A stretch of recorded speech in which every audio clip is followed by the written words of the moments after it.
When I talk to women, like the ones I spoke to earlier, when I hear folks' stories from across the country, and when I think about my own mom and how she made it all work, or my grandmother, nobody's looking at these issues through partisan lenses.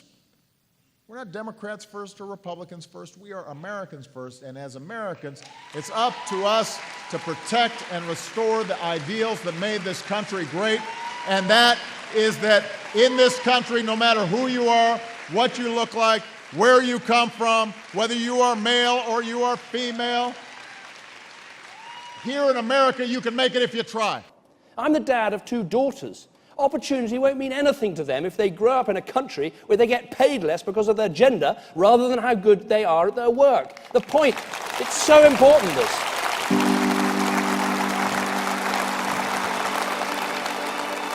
When I was a kid at school, I wanted to become a doctor.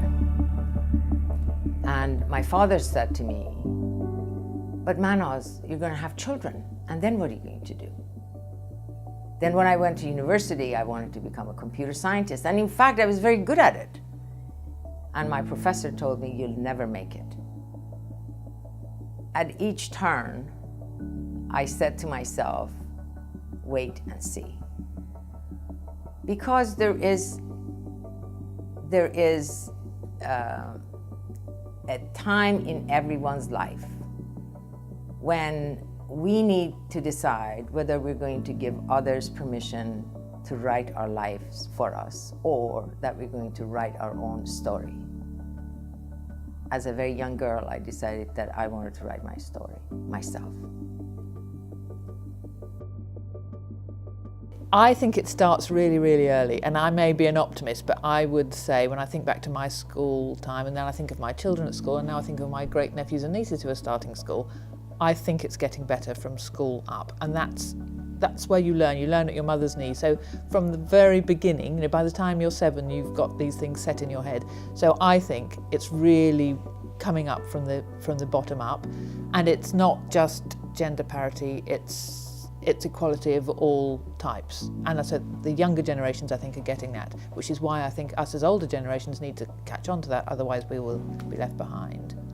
Yeah, it's a really interesting point. I'm a great believer it starts at school, right? And having, a son and a daughter, myself, and I've heard it myself. You stand at the school gates, and we're all guilty of this, and I think we all have to change. Where someone says, "Oh, Mary's a little boisterous," but Peter's a little bit rough and tumble, but we're much more willing to accept that Peter's a boy and he's allowed to be rough and tumble, where we suddenly conditionalise our mind into girls being a little bit boisterous. And at the end of the day, as I'm a great believer that maybe the young girl is actually showing leadership skills much more earlier than the boys. And I think therefore we need to conditionalise ourselves differently to how we look at it, and it starts from when we're all standing outside the school gates, or when parents are talking to other parents, and we conditionalise children, and that suddenly, I think, goes into a frame of mind, frame of context about how we look at girls and boys. I probably didn't even really understand. It was just comments, like I was the only girl on the pitch, so it was like, take her out, she's a girl, all that sort of rubbish. But I didn't really think about it at the time. Now I'm older and I see the Centre of Excellence and what they're working for here for the younger girls, you'd be really disappointed, and I think you'd be shocked to hear a comment like that now. I don't think, what's going to happen, you're going to turn around, as a child when I'm not going to turn around and argue with an adult, and like I said, I probably didn't even understand what they were saying then. When I think about young women today compared with when I was starting out, nowadays the pressure to behave in a certain way, appear in a certain way is quite overwhelming. I just have an expectation that I'm as good as the next man, and it doesn't even occur to me that I'm not. And so many women just have that lack of confidence, and that's the one thing when I've talked to graduates, and I've recruited MBA students, and it's that lack of confidence that women have in themselves as their own inhibitors. And I have it as much as anyone else. I think there's a lot more pressure to conform now. And I think it's true for young men as well as women. When I joined, I was lucky because there were other women working in the offices around me, but none in my management chain. and the only role models around me were men. And I can very well remember my first appraisal at the Treasury, where this very nice line manager, very well-meaning, said to me, I needed to be more assertive. I think that's something that a lot of women have heard in their lives. And he said, why can't you be like Rachel? I thought, and I said, who do you mean? And I'd never met this person, but she was the senior woman in the Treasury, so why couldn't I be like her? And really, you can't have a role model that you never see at work. For me, it's not about going out and saying we want a woman on the board, let's find one. It's about making sure that the structure of the organisation allows you to find one, because you've got women populated all the way down.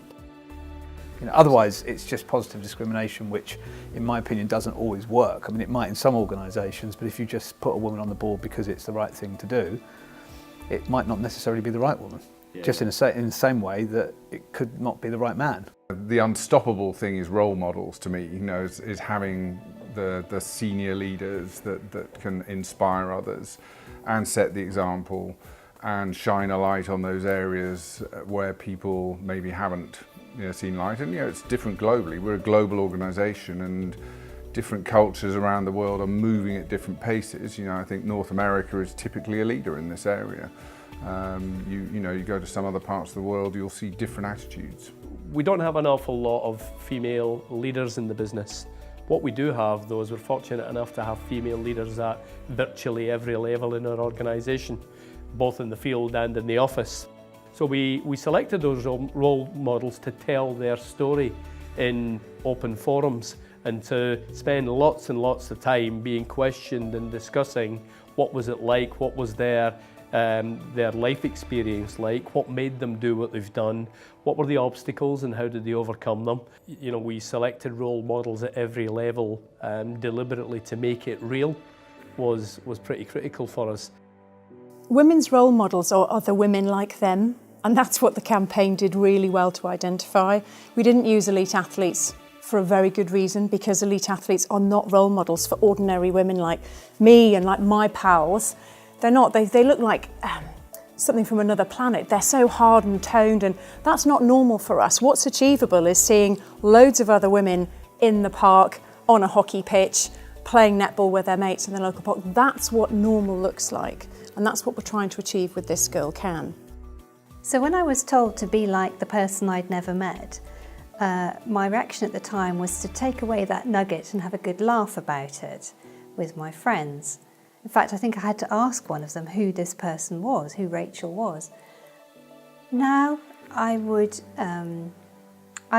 handle it differently, and I would, in a respectful way, talk to the person about what was it that this mythical person did, and really break it down into the feedback that they were trying to give me. There was a point in time when my leadership team, my personal leadership team, was all men, and that didn't feel right. I'm now 2 women out of a team of 12, so it's not great, but it's progress. Even you look at our broader leadership team, we have a goal of actually getting women leadership to 30% representation, and we're on our way. We've made significant progress over the last 4 years, so I feel better about that, and I think that's talks to the sort of pipeline issue that we have. What difference has it made? I think we just have a richer dialogue. We have different points of view that come into the meeting, and that's valuable. I've been astonished at Rolls-Royce at the level of innovation that they come up with, the things that they are doing that are so leading edge. But you need the whole of the world's brain on working on those things. Just having half doesn't work. If you just have men working on things, you get things that don't work in quite the same way. If you don't have that stimulation around you, you just come up with the same answers to problems, and you don't have the creativity that you need to make your organisation successful. But if you've got 50-50, the whole way a meeting runs, the whole way decisions are made, everything just shifts. And it's really difficult to put your finger on why that is, but it does happen. I think the crucial thing for us from a client perspective is we genuinely believe that the whole gender diversity issue drives innovation and drives innovation within our client base. And therefore, if you bring different individuals from different backgrounds together, working with a bunch of different clients, it brings a creativity that is quite unique that you wouldn't get if you didn't have that. Yeah, there's definitely a commercial case that probably spans benefits for the business, benefits for our customers and benefits for employees. So for the business, it's really about saying if we've got a full talent pool that we're drawing from in the first place, rather than just drawing from the male element of it, stands to reason we're going to get more of the best people. I think we recognise as part of it too, having a better balance in teams in terms of creativity, challenging styles, just communication styles, problem-solving approaches, makes us stronger as an organisation. So that helps both in terms of the results that we deliver, but it helps in what it's like to work in British Gas in a more balanced environment that's more reflective of society at large. It's got to be a better place to work. We don't make any money whatsoever from women's football. In fact, we lose a lot of money from women's football. So it would have been very easy when we sort of opened this place to say, well, we're not going to include women and girls because they don't contribute to the football club, they don't contribute to the way we run our business. If you looked at just the numbers, but if you want to start a revolution, if you like, or change the way people think and act, you've got to start somewhere. Our customers, it's quite a male-dominated industry, so we sell to the military, we sell to airframers, so we don't sell to airlines even, we sell to the people at Boeing and Airbus that make the aeroplanes. But actually they are catering in the end for a population that is half full of women. If we can't imagine what it's like to be that customer, if we don't have anything in our background or experience collectively that can help us to empathise with that customer, I don't think we can design a service or a product for them. When you've got all sorts of different people, and that could be gender or background or whatever, you just get a richer dialogue, more innovation, more creativity, and that's what our clients are looking for. And I think you have to also, in business, reflect your clients.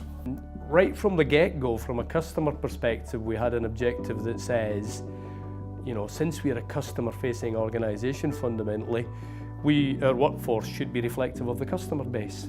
Clearly that would position us better in the marketplace. It would help us to meet the specific needs of individual customers, because quite a few customers nowadays actually would prefer to have a female engineer in their home. I think at the moment we see the cost of our investment in women's and girls football to be a marketing cost of a different kind. I think for a long time football didn't necessarily see the female population as a target audience. Now, given that it's half the population, give or take, it's an incredibly important target audience. When I did get some women on my leadership team at last, two very strong women. One runs our second largest P&L globally, and then Stella runs our marketing business. Actually realizing that things had changed and how it took me a few meetings, but I actually then realized I've got to ask this team, what do we want to change to make sure that we hear from Stella and Pam? And it was just another moment 30 years on from that time on the shop floor that I realised I needed to do something conscious to make sure that I was hearing the voices, all voices. And one of the mistakes I think over the years I think that has been paid with lots of women's sport is people make direct comparisons between women's sport and men's sport, girls' sport and boys' sport. And I think what it opened people's minds to was it was the same sport but it was different. I started work in the 80s when you had shoulder pads and Margaret Thatcher. And to get on then, you had to be like a man. Nowadays, women don't have to be like a man. They have to be themselves, and I think they have to celebrate their differences, and that can really, really bring a difference. And if you've got a whole group of men, you put one woman in that group of men, or two women, suddenly the dynamic changes. Start with your own responsibility on it and recognise that you're making a choice, wittingly or unwittingly, to either do something about it or not do something about it. Well, do an equality audit, find out what kind of people you're already employing. Talk to them about what would make a difference. Think about how you're projecting your image to potential recruits as well, because you might not be fully aware of the way you appear. I think it's important to have some successes early on so that people can see that you really mean what you say. Diversity can't just be about words. You actually have to show that different people can get on in the organisation, and then they can be role models for others. Every girl has a brother, has a father, has an uncle, half the population of this world are men. And I think that without their leadership in this space, we will never realize equal rights for women. It takes all of us to first realize the truth of this, the truth of this principle, that men and women are created equal. They are equal. And I always question myself on this topic because I talk to women about it, and I don't think women want tokenism. The idea that we'll promote women for women's sake. There needs to be, a fairness and equality in the way people are evaluated. I think that's seen on both sides of that discussion. But on the other hand, if you don't set aggressive goals, nothing changes. I think there are certain things you can design in, things like parity for pay. That's a data-driven issue. You've got to look at the numbers and check that they're right, and if they're not, adjust them. But I think the real issue around getting to the 30%, having the leadership heroes, that is a behaviour leadership issue in my view. I think the thing that's sort of been made a real difference for us is really just having a public view on it at the leadership level. So 4 years ago, we put somebody in place to lead our effort. That was important, and now we have a team that surrounds that person. We set objectives and goals at my level, and that they cascade across the leadership scorecard. And so I think that's been the sort of the start of really making a clear statement to the company that we actually care about it. The blokish attitudes of the decades that I was growing up in are all very amusing, and we can, they're many jokes and all of those things, but when you look back on it, then it's not really that much of a joke, is it? So, you fast forward and say, how is it today? Another example that is one I love to involve myself in is our relationship with the Williams Formula One team. What about a male-dominated, back to engineering, my favourite, my heritage. Williams is run by Claire Williams, the deputy team principal. What a great role model she is, bringing her individual talents to, a male-dominated sport and business. Although organisations can spend hundreds of thousands of pounds getting it right and getting it down from the top, it's not about the strapline on the wall. It's not about, your performance is this, you're against these three behaviours. It's actually about living and breathing those behaviours, letting people know it's okay to speak up, letting people know it's okay to challenge.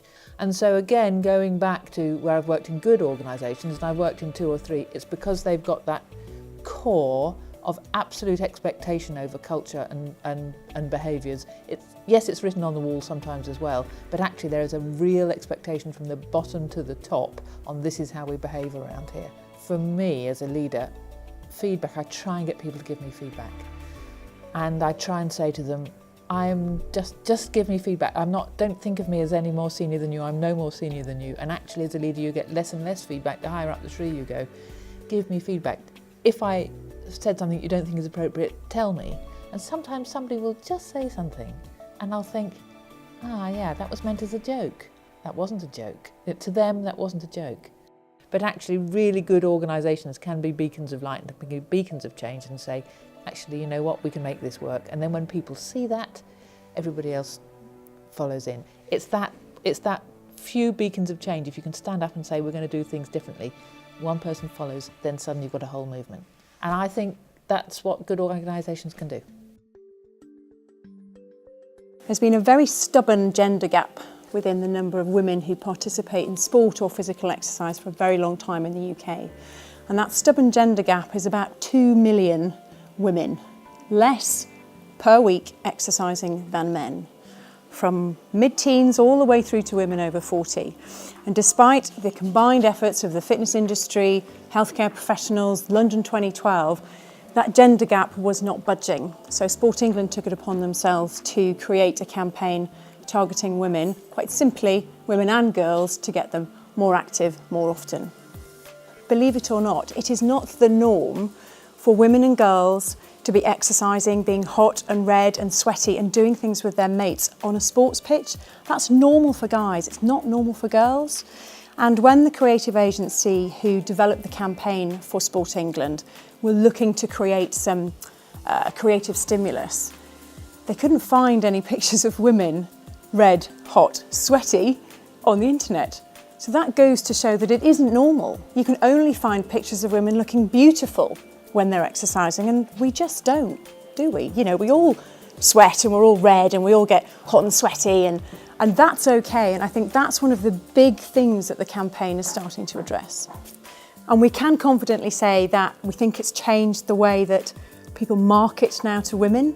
It really, there's a step change in a lot of advertising campaigns that all we know go back to This Girl Can. So you take the power of 1.6 million women who've increased their confidence levels, are now more assertive, feel they can achieve, feel they have a right to be there. Imagine the sort of cumulative power of taking that into the workplace for a new generation is phenomenally exciting. Like I've said many a times, I was very lucky to always play at the Withdean, which was the men's stadium at the time, so it was always a real big achievement to do that.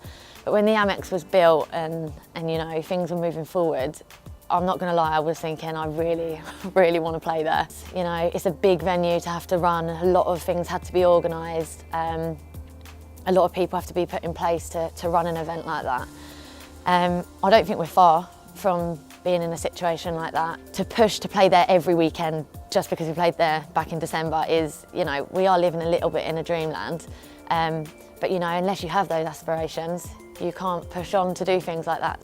As centres move forward, it will be harder and things to get involved, because that's the point. They're trying to make excellent players, but they have to come from somewhere, you know. So if you're not playing and you're not trying, you're never going to get spotted anyway. So just get involved. I spent some time last week with quite a lot of broadcasters at Sky and the BBC, and as female broadcasters in sport and female producers in sport, they have had to really push and push.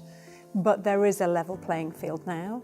And it's not just about governance, it's about organisation realising that the benefit to their teams and their team's productivity and outputs, that a team that is reflective of our world, that's what it's all about. But it has to be about meritocracy, and it can't just be governance-led.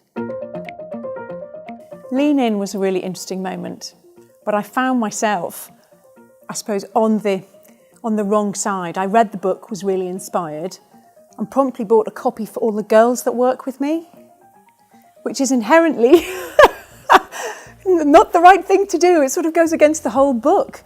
So I then ran back to Waterstones and bought another 20 copies and gave it to all the guys that work with me. But so therefore, I suppose we are all ingrained in some sort of prejudice. And one of my passions actually is, so it is about gender equality, but it's also about the younger generation coming in. And when you look at the younger generation coming in, first of all, I don't think gender is such a big issue for those who are coming in into their 20s and younger, 20s and 30s. And secondly, they want much more from the world as a whole. But I hope in the next 30 years, by the time my daughter is my age, the world will be different, but it's only going to be different if we start making a difference now. Oh, that is a difficult question. It's going to take a generation or more, isn't it? Because there are so many sort of areas where at the moment the sort of the journey that we're on hasn't even started. So you know, for me, we're not perfect, but we're on our way. I look around and there are many areas, particularly in football, that perhaps haven't yet grasped the nettle that men and women can both play and compete in this game. And actually, the audience is far greater if you embrace both sexes. But I'm kind of encouraged that you know, women's sport is getting more airtime on TV, for example, football, netball, hockey. You know, all of those sports are beginning now to get more prominence than 10 years ago. So that's progression. but it's going to take a while for there to be absolute parity. And how long? I don't know. I really don't. But it's certainly not going to probably be in my lifetime that we're going to see absolute parity. But hopefully in my lifetime we'll see a lot more movement towards it. I get incredibly sad to see potential wasted. And I get incredibly determined to do something about it every time I see a wasted potential. I don't get mad, I get determined.